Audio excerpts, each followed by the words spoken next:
Okay, welcome back to part 2 of Ask the King for September 5th, 2013. We've got a ton of questions to still get to, so let's continue on, okay? Here we go. And I clicked the wrong damn thing. Okay, next question.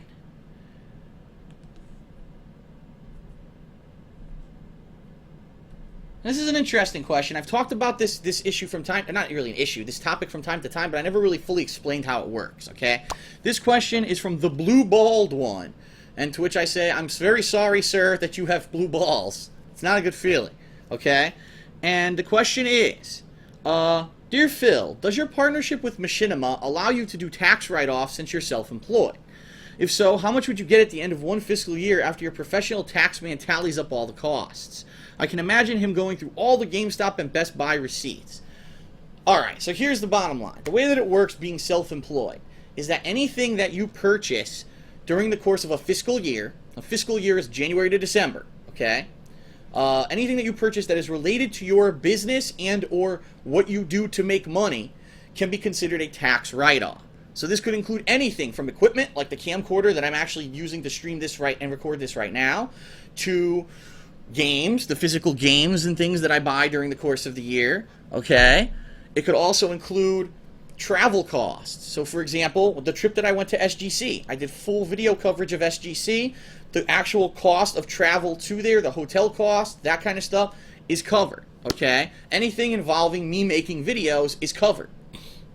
So quite honestly, quite technically, anything that I do where I go and I film a video and I put it on YouTube and I go monetize it, or I talk about it and I stream it somewhere else on Twitch, is covered as a tax write-off, okay? Now there's limits on this. Number one, it has to be something that you could show that you actually spent money on. I can't just say, oh yeah, well I spent, 50 grand last year, and that's just a number, I'm throwing it out there and I'm writing it off my taxes. That's not the case. You actually need to have documentation of what you've spent. So yes, he's actually correct. Every time I go to GameStop, that receipt, after I've, if it has pre-order codes or whatever that I enter, I file it.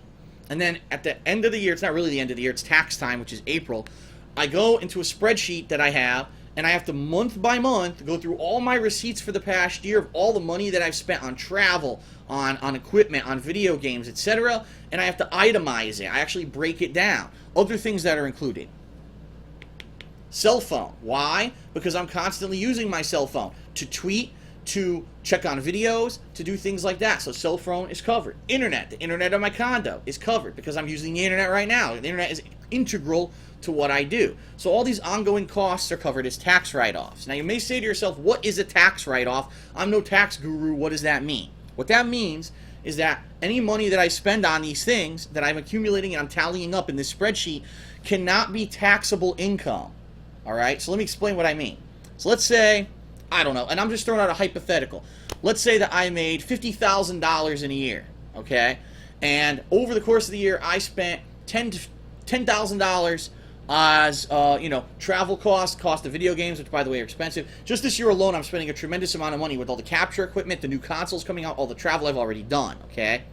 What that means is that if I made 50 grand, but I spent 10 grand on as part of my expenses, that 10 grand cannot be taxed by the government, okay? So they can't say, Phil made 50 grand this year, we're going to tax him 1/3 of that, and he has to pay that to us. No, what they'll say is, okay, but he spent this much on equipment to make that 50 grand, so really we can only tax him on the $40,000. Now, being self-employed, this is a tremendous asset. And the reason I say that is because I get taxed more than the average person. The average person who works for, say, a company, if you work for any company, that company gives you a paycheck, and they automatically deduct taxes out of that paycheck every single paycheck you get. But they're not taxing you as much as the self-employed, because what the U.S. government actually does, they actually tax the business, okay? They tax the business itself that you work for. If you don't work for a business, they take those additional taxes and they tax it directly to you. So I actually pay more taxes than someone who works for a company. It's ridiculous because obviously I don't have the financial, background to be taxed more yet. This is how the US government works. They tax you more if you're self-employed than if you work for a bigger company. How this promotes business and promotes people to go into business for themselves, which apparently is what our government claims they want people to do, I have no fucking clue. I'm paying more taxes now than I did my entire life before I was self-employed doing stuff on YouTube and now on Twitch. It's an absolutely broken system in the United States, okay? So it's actually funny because some people say, oh, you know, Phil spends a lot of money, but he gets all that stuff for free. That's not the case. I don't get this stuff for free. You know, this microphone I'm using right now for the podcast, it's cost me what? I think it was 60, 70 bucks, and I had to front that money up front, okay? I actually had to spend 70 bucks out of my pocket. Now that's $70 that the U.S. government later this year can't tax me on. So it does benefit me, but it doesn't benefit me the way people think. A lot of people think, oh, he's getting it for free. No, that's not the case. I am spending the money, but it's an investment in my business, and hopefully it turns out that when, you know, I get it as a tax write-off, and I'll end up making more money than the 70 that I spent on this microphone using it, okay? So that's how that works. Next question. This one's from Industrial Gamer. He's also an avid viewer and person who asks a lot of interesting questions during Ask the King. God damn it, I did not set my timer. Hold on a second here. So I'm already probably 10 minutes in here. I'll say 8 minutes. I'll cut off 8 minutes. Here we go. Start.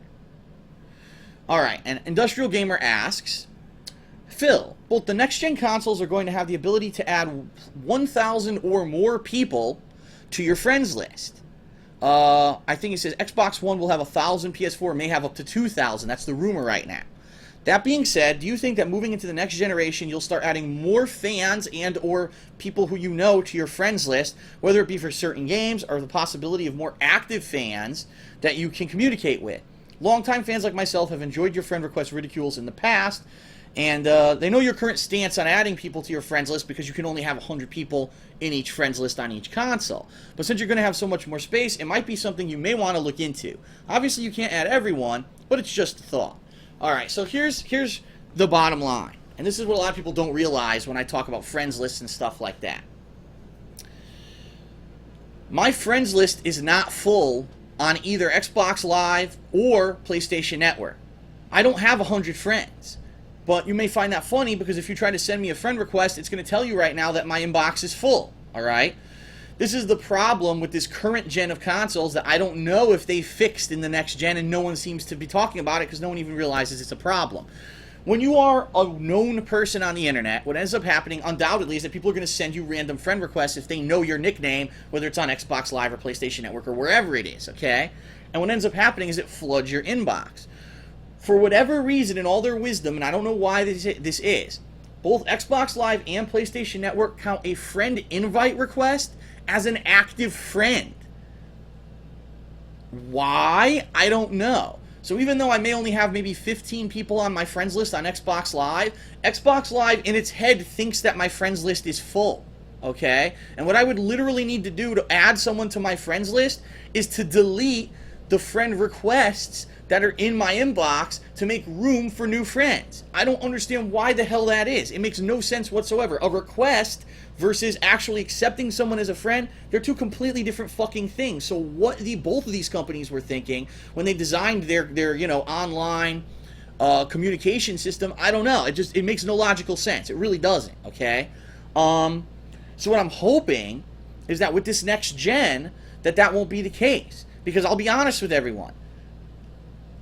Xbox One, PlayStation 4. Yes, lots of people will be getting them, but I'll probably one of the more well-known YouTube / Twitch users who's going to be doing launch day coverage of these consoles. You're going to know what my nickname is online on both of those consoles from the launch day. And don't you think that anyone who is watching my video, they're going to say, oh, I'm going to send him a friend request. Hopefully he'll add me because now he can have 1,000 friends.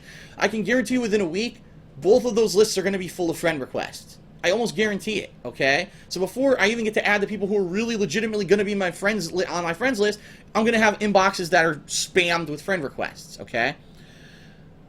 Hopefully, it's a case where I don't have to manually fucking delete them all, because if it is, I'm going to scream.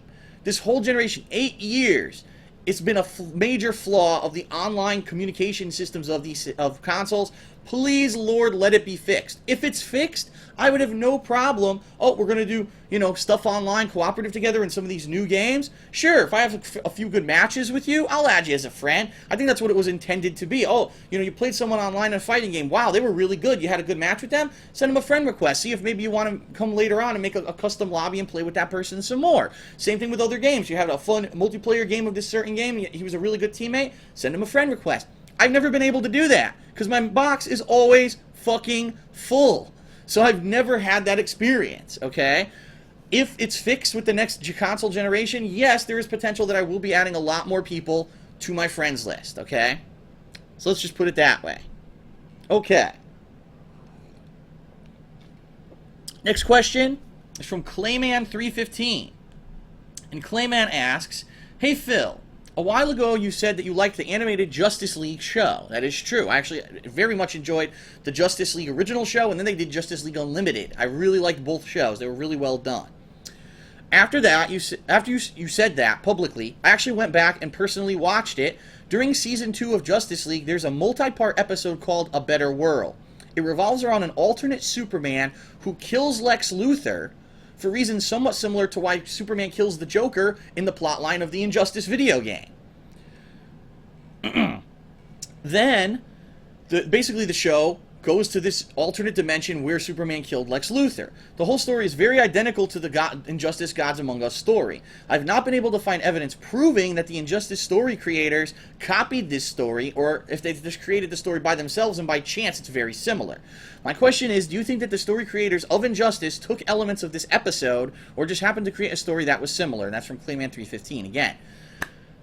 You might be intrigued by this answer, Clayman, because the bottom line is that everything that you've seen, Injustice, the Justice League TV show, actually took that kind of story of what-if scenario. If Superman killed one of the biggest villains in the DC universe, how would that change the world? That all is based off of the Justice League comic books. That's right, there was actually that exact story happened in the Justice League comic books a long time ago. And what's happened is that over the years, they've adapted this story for various different mediums, whether it was another comic, whether it was for the Justice League TV show, and then they kind of adapted the same story with a twist where it was Superman killing the Joker, not Lex Luthor, for Injustice. So really, the story is all based on this original plotline in the comics from way back when, and it's just been adapted for different mediums and different times. So would I say that the makers of Injustice blatantly copied the story? No. What they did is they borrowed from a very popular previous storyline in the Justice League comic books from the past, and they tweaked it. They changed things here and there, made it the Joker instead of Lex Luthor, made certain superheroes team up with him and superheroes be against the Resistance, and it's the same similar plot line, but it was original with the execution, the way that they went through and followed through with the story. So, no, they're not thieves or anything like that. They just took a general plot line from a comic that was very popular and adapted it for a video game with a lot of changes in it. Happens all the time, by the way. Okay, next question is from Hazard. That's right, Hazard's got a question submitted for this episode, and he says, "Hey Phil, as we know, Telltale Games, which is the studio who made the Walking Dead game from 2012, is considered one of the best games that year and one of the best studios right now because they made that game in 2012, okay? As you know, Telltale announced their next game is called The Wolf Among Us, and it is due for release in the very near future. Like The Walking Dead, it's based on a popular comic book series called Fables. Considering the expectations after The Walking Dead, do you think that The Wolf Among Us can live up to the same quality in gamers' minds, especially considering how popular zombies are at the moment, with any game with zombies piquing at least the interest of the gaming community?" Very good question, okay? There's a couple factors here that are going to either make or break this new game, The Wolf Among Us, okay? The first factor is, are people going to try out the next Telltale Games game based solely off of the fact that it's made by Telltale Games? Because here's the thing. If you remember before The Walking Dead, Telltale Games made Jurassic Park. Before that, they made Back to the Future, which I actually played, and people liked it, but they didn't blow them away. It wasn't anything that was like amazing gameplay or anything. It was a neat thing for people who were fans of Back to the Future, and that was about it. So when it really comes down to it, okay, is the subject matter of the game going to appeal to the mainstream? Fables, a comic storyline that not a lot of people have really heard, okay, or heard about, following characters from fairy tales and fables who are put into this like noir, gritty kind of a setting, and it's a murder mystery. Is that going to work? What you have to keep in mind with The Walking Dead, the reason people got The Walking Dead video game to begin with was because it was The Walking Dead, one of the biggest television shows and one of the biggest things in pop culture right now. It's very pertinent. So people got the game, and then, oh, by the way, The Walking Dead game was fucking really great. The narrative was great, the gameplay was good, it was an amazing game, and so that blew people away. Are people going to be going to play this game? The Wolf Among Us, based off fables? I don't know. I don't know if the subject matter is something that's going to appeal to the mainstream. The second factor, the release timing. If you remember, The Walking Dead was an episodic game that was released over the course of 2012. And very early 2012 was the first episode. In fact, I think it was February or March the first episode was released. And then gradually over the course of the year, the other episodes were released. And of course, once the first episode was determined to be so good, people dashed out to get the other episodes. The Wolf Among Us was supposed to come out this summer. It didn't. Okay? Now, they never had a set release date, but all the things, summer 2013, summer 2013. It's September 5th, all right? In 2 weeks, it won't be the summer anymore. So, they're really just, they're risking it here. Because here's the thing, this summer, there was not a lot coming out. It would have been great to have a good episodic game come out in the summer and give us a taste of what it's going to be, and we get hooked and we want to keep buying the episodes. I hate to say that, and I've been saying it for weeks now, Grand Theft Auto 5 comes out in less than 2 weeks. Once Grand Theft Auto 5 is out, that's it. Like, that's it. That's the hardcore gaming season. Everyone's going to be playing that game hardcore for weeks on end, and then 2 weeks after that, Grand Theft Auto Online is released. So that everyone's going to be playing that. And then you've got non-stop, major hit after major hit, Beyond Two Souls, you're going to have Call of Duty, you're going to have Battlefield, you're going to have WWE 2K14, you're going to have Assassin's Creed, you're going to have all your big releases, and then you're going to have the new consoles. So you're going to have Watch Dogs, you're going to have all the launch titles for the new consoles. This year's going to be jam-packed till the end of the year as soon as Grand Theft Auto 5 comes out. Where Telltale Games thinks they're going to release this game and anyone's going to give a shit about it after Grand Theft Auto 5 comes out, I don't have a clue. Now, of course, that's just my opinion, but I don't think it's going to get that much attention if they don't release it really quickly. And I'm talking within the next 2 weeks before Grand Theft Auto 5 comes out. You need to get people hooked on it now so that when the next episode comes out, regardless of what they're playing, they'll say, okay, I'll take the time to get the next episode. The first episode comes out, in the middle of all this hoopla for all these other games, forget it.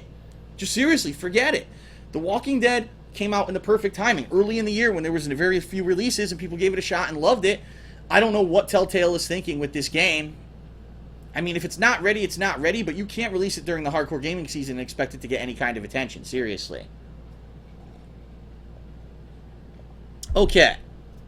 Next question. And I think I'm starting to run low on time here. Let's check. I got about 10 minutes left.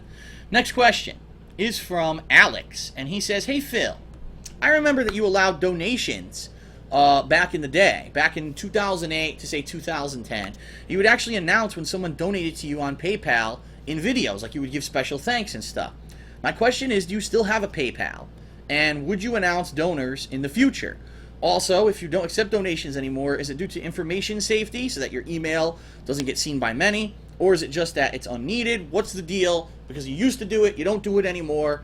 Explain. And that's from Alex, okay?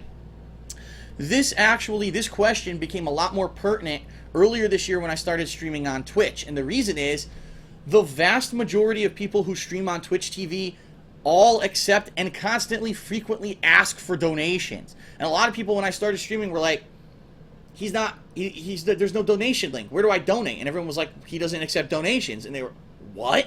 Really? He doesn't accept donations? That's crazy. The bottom line is this, all right? The bottom line is this. 2008 to 2010. What I do here, the videos, the vlogs, the playthroughs, everything I did on YouTube, by the way, I wasn't on Twitch back then, it was just YouTube, was a hobby. It was something that I did part-time, okay? I did it basically, I would work 8 hours a day, come home, and then game a few hours a day. So I'd put in my work, earn my money, come home, enjoy games, and share it with the world. I didn't make a penny on anything that I did back then. Nothing was monetized. There was no ads on anything up until the late 2010, okay? So that being said, the cost of games back then was a lot for me because, yes, I had this mainstream job, But it wasn't, you know, it wasn't like I was making a ridiculous amount of money at this job. I really wasn't. I was making an okay amount of money for being, say, middle class. And the fact that every week people were like, Phil, try this new game. Phil, try that new game. Some weeks 2, 3 new games would come out and people would want me to buy it. I'm like, I can't drop, you know, $200 this week to buy the new games. So back then, because it was an ongoing hobby, I did accept donations. I had an open donation link on PayPal. And every once in a while, people tossed me some money, and I would announce it in a video, and it was a good relationship, you know, give and take, okay? Then in late 2010, unfortunately, I got laid off from my full-time job. And since then, the economy has not turned around. In fact, it's gotten worse. The company that I worked for has laid off literally about half the people who worked there in that particular building. I'm not saying overall the whole company, but that one division of the company has laid off like half the people who worked there, okay? Including my father, including my father's friend, and some other people who I knew who worked there are now gone, okay? So that being said, I had to find a way to make ends meet. And so I decided to try to do YouTube full time. And I've gone through various means. First, I was partnered personally through YouTube, and I was only making money on these kind of videos, these vlog videos. Then I ended up partnering my gaming channel, but then I went to Blip TV, which was a different company. Then I came back to YouTube. So I've been through the ringer when it comes to trying to make a way, to find a way to actually make this hobby become a way for me to support myself, okay? But the bottom line was, as of 2011, I started doing this full time, and I started making good money doing it. And as of then, I publicly announced that as of then, I will no longer accept donations, because the bottom line was, I didn't need them. I said, I don't need donations. I'm not going to be greedy. And now that I'm making good money and making a living and giving you a product, you like the product, in turn you watch the ads and you pay me that way, okay? Why would I also ask for donations? That's like double dipping. That's like saying, well, I did a job, I got paid for it, but then I'm also going to just, if anyone wants to toss me free money, toss me free money, okay? And I don't agree with that practice. I don't, okay? I think that you should earn your living. You should have to put out a product and get something back. Even though I know it happens, I've never been, oh, wow, such and such the third, oh, his dad owned a corporation and now he's a multi-billionaire because his dad owned it and he inherited everything. I don't like that. I think that everyone should have to earn their goddamn living, So that's just me. I've always been working class. I've always been a working class kind of person. So I have not accepted any donations that were monetary, let's put it that way, monetary donations since 2011. I completely shut it off. Now, from time to time, people send me games and stuff to play. That's okay, because then if I'm going to play it in a playthrough, it makes sense. And it's a game maybe that I might not have gotten myself, or I just, wasn't thinking of playing, and I get it. Oh, that's a good idea. Maybe I'll play that. That kind of stuff happens, and people send me gifts and stuff during the course of the year every once in a while. That's much appreciated. That's different than sending me money through PayPal, okay? The reason that other Twitch streamers beg for donations, and I'm going to just throw it out there, they beg. They literally, multiple times through stream, by the way, if you want to support us, here's our PayPal link, and it's kind of ridiculous, okay? Is because, number one, they don't have an ongoing YouTube presence, all right? Maybe they stream on Twitch and they throw their videos on YouTube, but they don't get a lot of views. And therefore, they're not getting this supporting income that I'm getting, okay, to basically support me and allow me to do what I do without begging for donations. Number two, they don't run ads like I do, and this is what I don't understand. Twitch TV has the ability to run ads. Now, undoubtedly, there's a lot of people who use ad blocker, and if you use ad blocker, you're basically screwing over the streamer who you're watching their content, because they don't get credit for your view unless you watch the ad that runs, okay? So, I talk about this all the time on my streams. I'm not going to harp on it again, but the bottom line is, these people don't make a lot of money because they don't run the ads on Twitch. They think that, oh, I don't want to be like a mainstream. I want to be like a little indie thing. So I don't want to be like a mainstream guy. I don't want to have to do commercial breaks because that makes me seem cheesy, like I'm a TV show. So what I want to do is I'm just going to beg for donations. I don't agree with that whatsoever. I'm of the opinion that if I'm making the content, I'll run the ads, you watch the ads, I get paid for it. I have a premium subscription capability where if you do that, yes, it's a $5 monthly charge. It is typically a donation, absolutely, but you get something out of it. You get access to subscriber-only mode stream chat.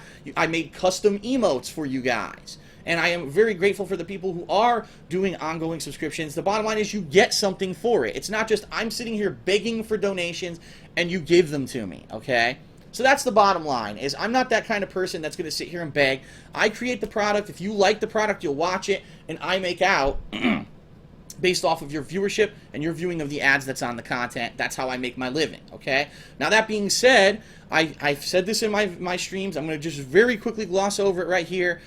A lot of people on the internet are using ad block, and what they don't realize is they are directly hurting the people that they support. They're watching the content, but the ad block is taking away the credit for the view, and those people don't make money off of it. Now, if you support that person, you have to understand this is the business model that these businesses run off of.